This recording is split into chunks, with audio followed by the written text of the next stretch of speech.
cuenta que es clave para el gobierno, una bandera clave que es la del superávit. Bueno, muy bien, vamos a hablar de desastres naturales, que los desastres naturales en realidad no son solo desastres naturales, sino que también son desastres políticos, económicos, sociales, que tienen implicancias de todo tipo y que cada vez son más frecuentes. Ya no es una cuestión de, de falta de idoneidad política para prevenir algo, si se quiere, porque ocurren en todo el planeta, ocurren en la Argentina, de repente se inunda Nueva York, de repente se inunda y se desborda Beijing, de repente ocurre algo catastrófico en Bahía Blanca. Por ejemplo, hoy es noticia del día, si hacen una recorrida por los diarios, España.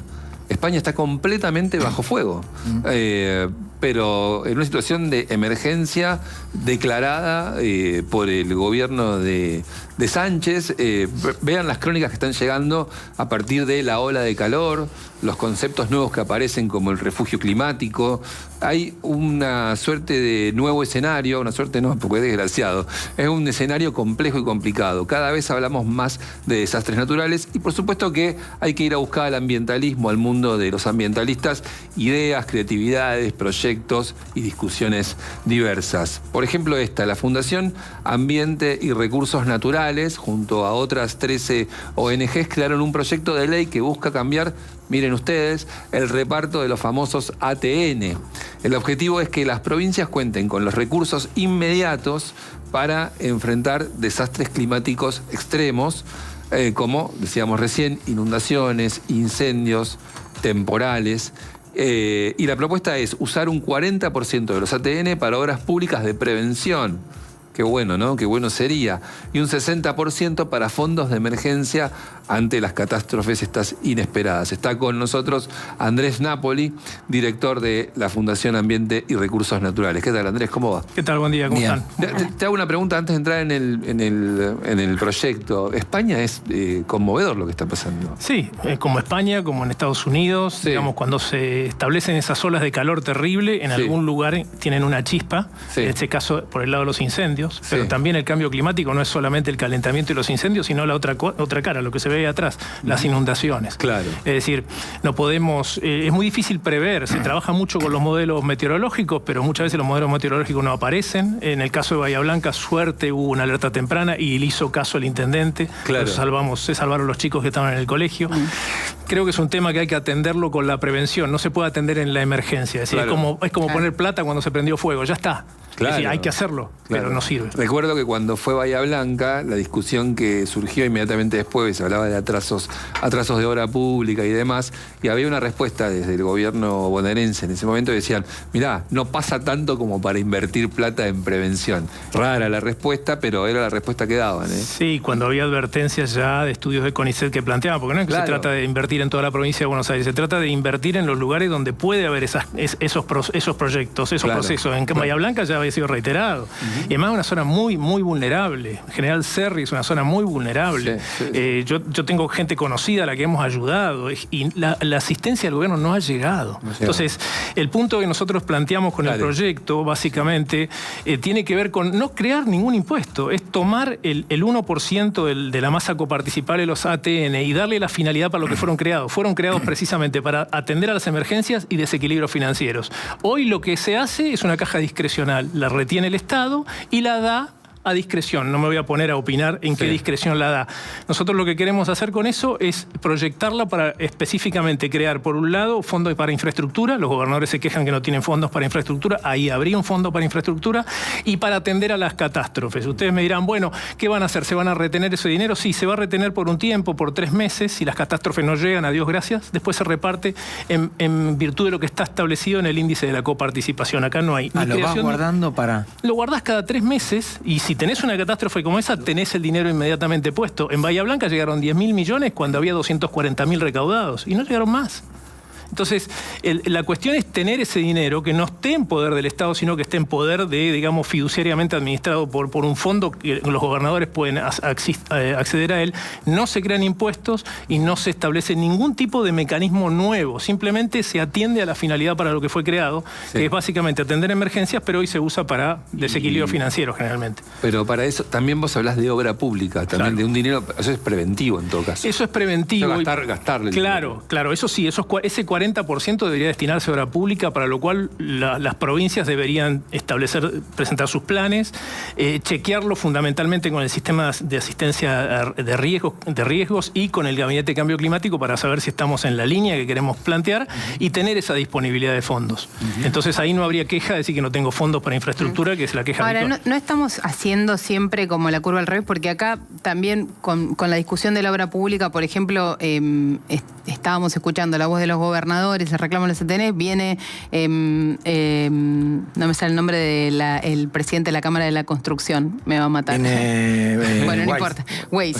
Viene Weiss de la Cámara de la Construcción y dice, no le den la plata a los gobernadores porque la ruta se va a hacer menos que antes.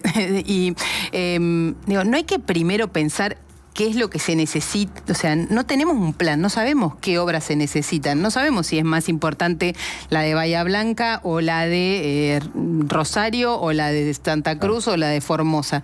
No tenemos que empezar por cuáles son los problemas y que alguien los defina sin política y demás en el medio.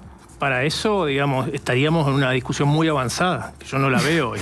Yo no veo ni siquiera la cuestión climática en discusión en ningún lado. Es más, estamos desarmando nuestros compromisos internacionales, estamos yendo para atrás. Entonces, nosotros cuando queremos incidir en un proyecto en el Congreso, tratamos de ir sobre la realidad. Es decir, si nos decimos, vamos a discutir política climática, ya estamos entrando en otro plano. Yo lo que estoy diciendo es, hoy tenemos estos fondos, se van a discutir, es una oportunidad para darle un destino.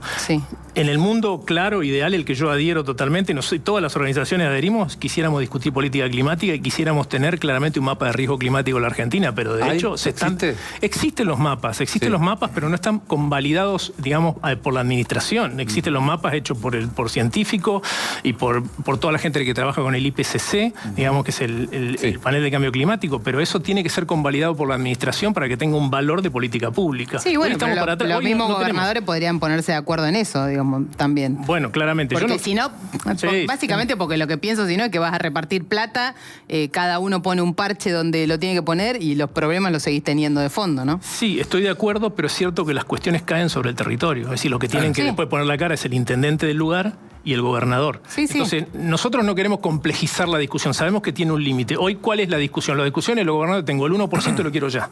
Nosotros decimos, bueno, tenés ese 1%, ¿por qué no lo destinás para lo que realmente fue creado, que para asistir a la emergencia? Entonces, si podemos lograr ese paso adelante, después podríamos discutir cambio climático, pero ¿cómo vamos a discutir cambio climático con un gobierno que niega el cambio climático? No lo niega solamente en declaraciones, lo niega en política, lo niega en decisiones. Entonces, es una batalla que hay que trabajarla, y yo lo que digo es, ese panorama de esa foto no se va a ir. Es como una tormenta que avanza. Vos podés declarar lo que quieras, vos podés abrir todos los paraguas que quieras, pero la tormenta va a llegar, porque está llegando en todos lados. ¿Cuál fue el mejor momento de involucramiento de la política con la cuestión del cambio climático en estos últimos 20 años? Yo diría que a partir de... fueron varias etapas, no mismo tan atrás.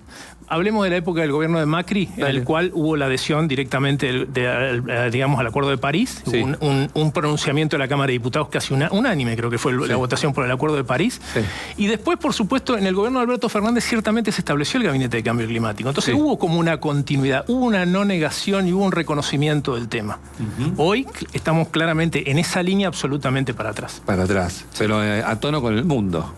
A tono con ciertas partes del mundo. Yo no pondría en el mundo, yo no pondría en toda Europa, no podría decir que está en la misma línea. Yo diría que Europa hoy es un contenedor bastante importante, porque por muchas circunstancias europeas, ustedes saben que los europeos no tienen recursos naturales, no tienen energía, etcétera, y hacen del clima también una defensa. Pero nosotros en la región vamos al extremo de negarlo. Claro. O sea, Lula no niega el cambio climático. Después podrá uno frenar el desmonte del Amazonas y en lo discursivo será una cosa, pero nosotros directamente decimos que no existe. Exactamente. La Argentina dice que no existe. Y lo estamos diciendo con políticas públicas, es la parte peor, porque si fuera una declaración de campaña, declaración de políticos, pero acá tenemos políticas públicas. Pero al mismo tiempo no estamos saliendo del Acuerdo de París. No. Estamos haciendo la declaración y no salimos. ¿Por qué decís en políticas públicas si no salimos del Acuerdo de París? No salimos del acuerdo... Perdón, ni impedimos que Brasil impusiera o promoviera algunas medidas en ese sentido en la última cumbre del G20 y demás. Al revés, Argentina terminó actuando para validarlas.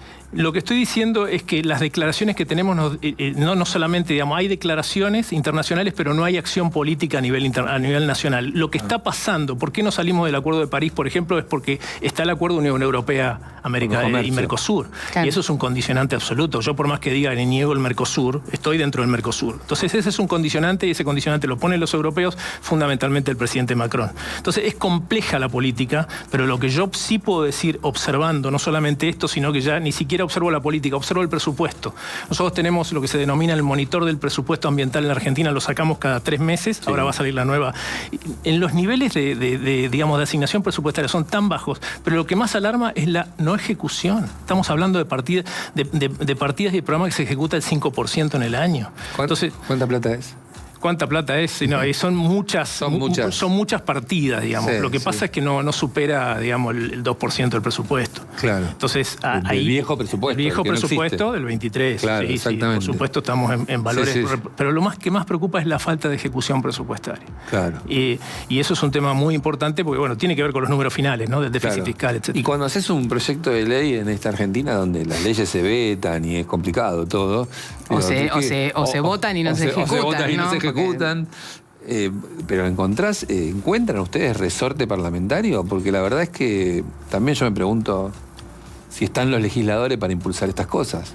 Claramente entendemos la realidad. Nosotros lo planteamos, tenemos repercusiones con algunos legisladores que no toman los temas y quizás lo establecen para un debate que viene más adelante. Yo no sé cómo va a terminar este debate. Un debate entre una ley que sale y una ley que se veta no es un debate que deje mucho lugar a las ideas en el medio, pero nosotros no queremos perder la oportunidad. Claro. Y además, ¿por qué resaltamos el valor de la ley? Porque hay, digamos, ya lo hemos recorrido esto, lo que no están leyes en la Argentina no existe como políticas públicas. Claro. Se lo puedo decir básicamente, glaciares, bosques, incendios. Si no está eso en las leyes, no hay políticas públicas. ¿Me actualizás las 3, glaciares, bosques y fuego? Porque ya que las mencionaste, quiero saber porque bosques resistió o la votó. Sí, no, todas las leyes están en pie. Están todas en pie, ¿no? Sí. Están todas en pie. Después, que hablemos de la aplicación es otra historia. Claro, pero eso fue la ley, lo que fue la ley ómnibus. La ley ómnibus, le quisieron entrar. Ahí entra. Después eso ya quedó de lado con lo que fue la ley bases, y después sí hubo en términos de aplicación de las normas la desaparición del fondo de bosques. El fondo de bosques desapareció. Exacto. Después la reestructuración del fondo de manejo del fuego, que pasó de un fondo fiduciario a un fondo manejado por el Ministerio de Seguridad. Entonces son todos temas que tienen que ver con la aplicación, y donde hablamos de fondos, una cosa es tener un fondo fiduciario, que además proviene mucha parte, la gran parte importante proviene del sector privado,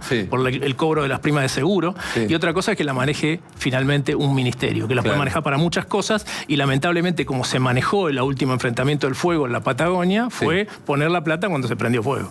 Totalmente, se corrió atrás del asunto. Exactamente. No hubo ningún tipo de mecanismo preventivo. Y también lo último que también me acuerdo que circulaba sobre glaciares es que había un intento de modificación de los artículos del área periglaciar. Ahora que está la minería otra vez, pero siempre, históricamente la minería siempre quiso. Es histórico. La pregunta que hay que hacerse ahí es cuánto de esa normativa se aplica, y eso hay que mirar a las provincias después. Claro. Ustedes saben que nosotros tenemos un sistema, digamos, en el cual los recursos naturales corresponden al dominio de las provincias por el artículo 124 de la Constitución. ¿Y se aplican? La nación pone el presupuesto mínimo, la base, pero después las provincias terminan haciendo lo que quieren. ¿Por qué? Porque el sistema es como un sistema imperfecto. Pues este sistema por eso yo te pregunto por qué querés que le vas a dar la plata a la provincia si lo van a resolver mejor. Precisamente por lo que decíamos antes. Si no están por el momento en el que estamos. Estamos en un momento en el que las tragedias suceden en los territorios, los gobernadores y los intendentes son los que tienen que afrontar esto, no lo afronta la nación, y no tienen recursos. Hoy yo prefiero que ese dinero vaya a la mano de los gobernadores y discutimos después de qué otra forma podemos planificar el cambio climático en la medida que exista un gobierno que contenga el cambio climático. Si tenemos un gobierno negador, no vamos a tener ninguna posibilidad. Vos decís, plata en mano, que la plata esté ahí y después vemos. Yo prefiero eso. Claro. Yo prefiero eso a que los fondos sean discrecionales. La plata siempre está en manos de alguien. No, pero que lo que vos estás diciendo, él confía más en que un gobernador la va a usar para una obra estratégica que la nación. Yo creo que los antecedentes indican que se usan siempre para la coyuntura. El dinero es fungible. Sí, yo confío. Me encanta tu... yo confío más en que los fondos no sean repartidos discrecionalmente.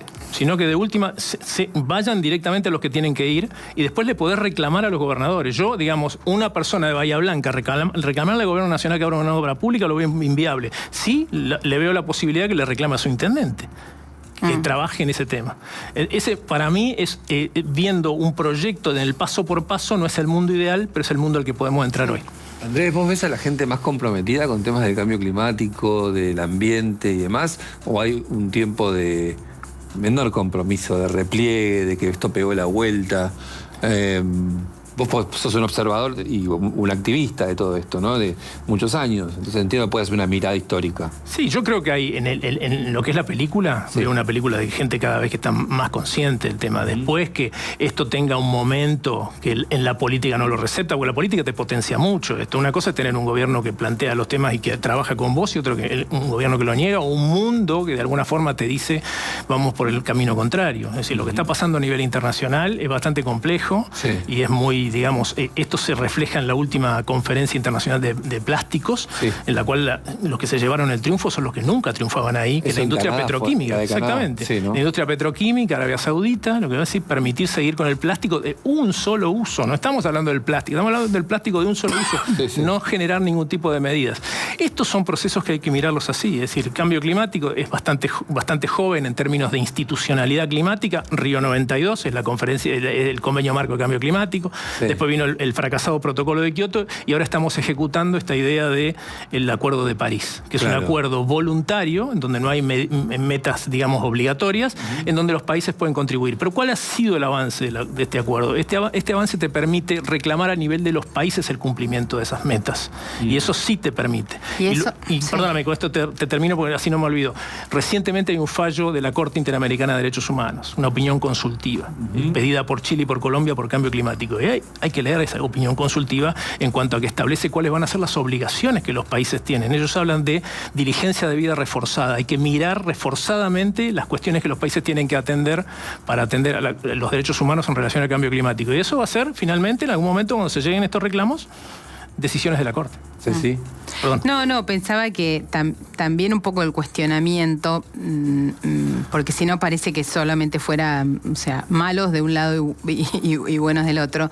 También el cuestionamiento ha sido a Europa, ha sido porque Europa ha usado estas herramientas más como barrera de protección comercial y económica que como intención de mejorar la situación climática del mundo, ¿no? Con un discurso para defender al mundo del cambio climático, lo que ha hecho es ponerle barreras arancelarias a Brasil, a Argentina, a Sudamérica y demás, ¿no? Como trasladarle el costo, transformar la protección del ambiente en una barrera comercial. Claro. También ahí está de fondo el hackeo de esa discusión, que ¿no? Finalmente las discusiones sobre cambio climático son discusiones económicas. Finalmente, si uno no está haciendo, la cuestión del cambio climático no tiene que ver con la conservación de la naturaleza, tiene que ver con las relaciones económicas. Sí, claro. Y es verdad que Europa lo ha usado. En algunos casos... Sin cambiar sin que haya mejoras concretas sobre emisiones y demás, ¿no? Ese es el punto, El punto es ese. Y en el caso de lo que ha sido el comercio de la madera, ha sido una cuestión bastante virtuosa respecto, digamos, de la aplicación de ese tipo de aranceles. ¿Por qué? Porque en verdad, la Amazonía está siendo arrasada absolutamente. Sí. Entonces, cuando vos te comprometés a nivel internacional con cumplir un acuerdo como el Acuerdo de París y permitís que la Amazonía sea arrasada, ¿cuál es la relación? Claro. Entonces, finalmente es una discusión económica. Hoy es como perversa. Aunque digas que estás de acuerdo, que adherís a los problemas del cambio climático, ¿no? No es solo discursivo. Porque finalmente, digamos, la Amazonía es tierra arrasada y hay que mirarla como tal. Claro. Y además, no olvidarnos que formamos parte de un mismo sistema. No nos olvidemos que los incendios de la Amazonía cuando empezaron terminaron con incendios acá. Claro. Sí, claro. En todos lados. Una última, te hago, que me parece siempre interesante preguntarle al ambientalismo, porque tenemos una cierta contradicción con este tema. A mí me pasa. ¿Qué te pasa con Vaca Muerta? Que es un lugar de futuro, está mirado como un lugar de futuro, pero al mismo tiempo, en la mirada de un ambientalista, también está mirado como un lugar de sacrificio. ¿Qué sensación tenés con esa situación? Esa sensación tengo. Tengo la sensación de que es un espacio de sacrificio, es un viejo desierto petrolero que se ha reconvertido y potenciado ahora, y es un lugar de sacrificio. Y es un lugar de sacrificio que no lo tomamos como tal. La Argentina no lo toma como tal. La Argentina toma como, eso es la salvación, esa es la Arabia Saudita de la Argentina, lo único que importa es eso, los buenos salarios que se pagan allí. Bueno, no estamos mirando, digamos, lo que sucede, digamos, con los basurales en torno a todas las explotaciones, no estamos mirando lo que pasa en Sausal Bonito, donde hay 60, 70 sismos por mes, de sismicidad inducida. Entonces, digamos, yo creo que a los paquetes hay que mirarlos completos. Y los paquetes no es que ellos tienen que pagar las consecuencias para que todos los demás nos desarrollemos, porque después reproduzcámoslo esto en los distintos lugares donde se produce, donde hay producción minera, en todo lo que es el lateral de la cordillera o el litio en el norte. Entonces, no podemos mirar eso desde una sola perspectiva, hay que mirarlo de conjunto y ahí obtener las conclusiones. Interesante, Andrés. Gracias por tu visita. Bueno, gracias a ustedes. Andrés Napoli, director de la Fundación Ambiente y Recursos Naturales, a propósito de un proyecto presentado para prevenir desastres naturales con obras públicas y que busca cambiar, claro, el reparto de los famosos ATN. Bueno, ojalá que algunas cosas prosperen en la Argentina.